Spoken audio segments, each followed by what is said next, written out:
আসসালামু আলাইকুম প্রিয় দর্শক, আশা করি সবাই ভালো আছেন, সুস্থ আছেন। তো আমার এই ইউটিউব চ্যানেলটা শুধুমাত্র যারা নতুন উদ্যোক্তা আছেন তাদের জন্য।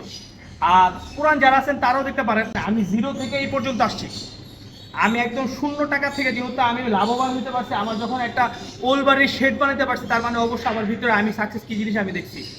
তো গরুর ব্যবসার মধ্যে আপনি যে প্রধান যে লক্ষণগুলো আর কি, যেগুলো বাছাই করে আপনি যে গরুগুলো কিনবেন, ওগুলোর যদি আপনি কিনতে গিয়ে যদি ধরা না খান, তাহলে আপনি গরু কিনতে গেলে আপনি প্রফিটেবল হবেন বা গরু খামার করে আপনি লাভবান হবেন।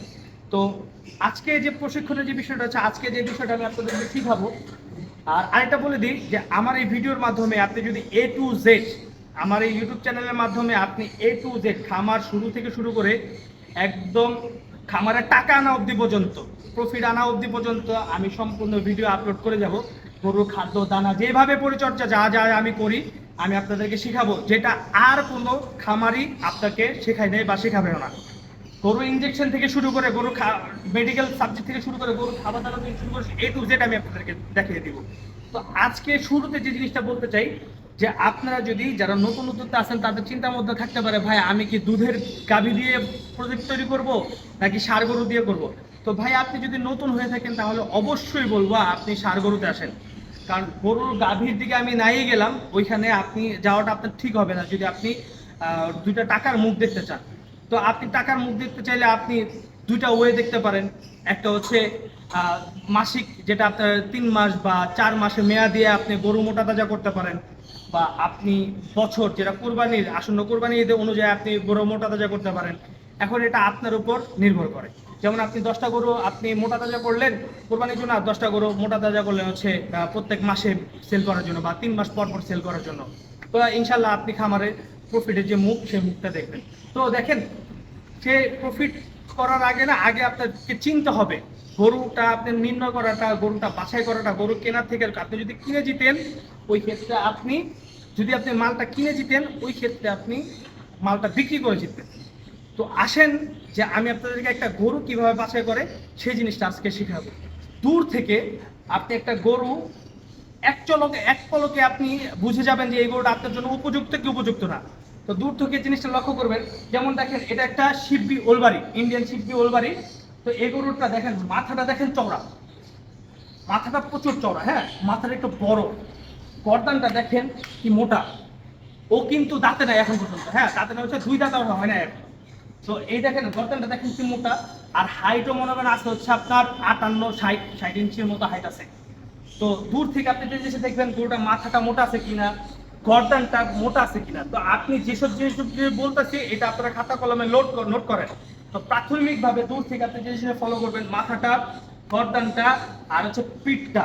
তো পিঠটা হচ্ছে গলকম্বল, গলকম্বল এবং নাভি। তো পিঠটা কিভাবে নির্ণয় করবেন, এই যে দেখেন পিঠটা, এই পিঠটা কোনো ভাঁজ হয়ে নাই, এটা কিন্তু স্ট্রেট আছে। আর এইখানে ফ্রেমটা দেখেন, এটা কিন্তু অনেক বড় একটা ফ্রেম। আর এখানে কোমরের সাইডটা চওড়া। গলকম্বল দেখেন, ওর যদি আপনি যদি একটু খেয়াল করেন, একটু দেখান, আর যদি একটু খেয়াল করেন, তাহলে গলকম্বল থেকে শুরু করে একদম নাভি থেকে শুরু করে একদম ইয়া পর্যন্ত পর্যন্ত বলকি পর্যন্ত মনে হয় চলে গেছে। তো তারপরে আপনি গরুটার সামনে গেলেন, সামনে যাওয়ার পরে যে জিনিসগুলো আপনি লক্ষ্য করবেন, গরুটার মাথাটা, 1 নম্বরে গরুর মাথা দেখবেন। গরুর মাথাটা যদি চওড়া থাকে তাহলে ওকে। গরুর ঘাটটা যদি এরকম মোটা চওড়া থাকে, কাঠামো থাকে, ওই ক্ষেত্রে এটা আপনি চলবে। কোমরের দিকে আসেন, এদিকে আসেন। কোমরের জিনিসটা একটা গুরুত্বপূর্ণ। এই কোমরটা থাকতে হবে সোজা, আর এখানে হাতটা থাকতে হবে চওড়া। দেখেন এটা কিন্তু চওড়া, তার মানে এটাতে মাংস ধরবে। তারপর আপনি দেখেন এই যে কোমরের এই সাইডটা অনেক চওড়া। তারপর আপনি আসেন এই যে লেজটা দেখেন মোটা, লেজটা অনেক ডিপেন্ডেন্ট, ঠিক আছে।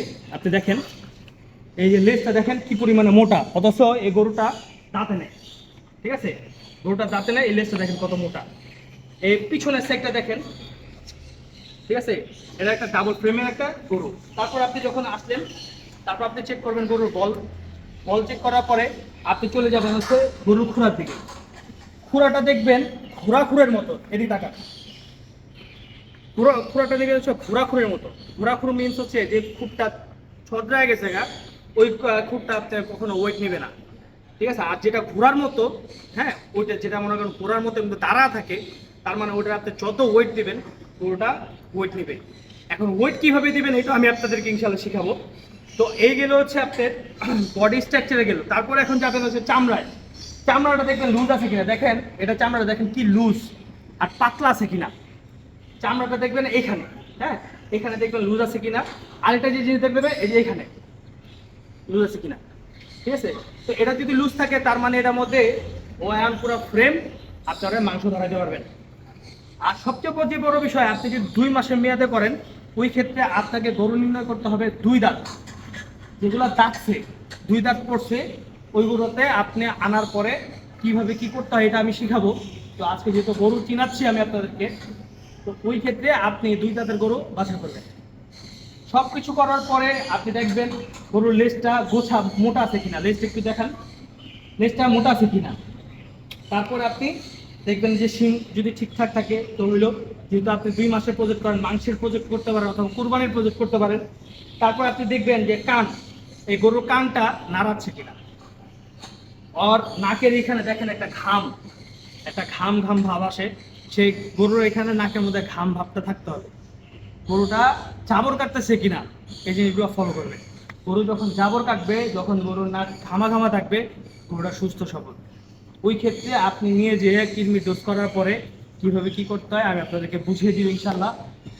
তো যাই হোক, আজকে এই ভিডিওটা বেশি বড় করলাম না, কিন্তু দ্বিতীয় যে ভিডিওটা আপনি দেখবেন এটারই একটা অংশ, সেটা হচ্ছে গরুটা আপনি কিভাবে কোথা থেকে কিনবেন আর সঠিক দামে আপনি গরুটা কিনবেন কিভাবে, সেই আইডিয়া অনুযায়ী আমি আপনাদেরকে সেই বিস্তারিত নিয়ে আগামী পর্বতে আমি কথা বলবো ইনশাআল্লাহ। তো আজকে এই পর্যন্তই, সবাই ভালো থাকবেন, সুস্থ থাকবেন। আসসালামু আলাইকুম ওয়া রাহমাতুল্লাহি ওয়া বারাকাতুহু।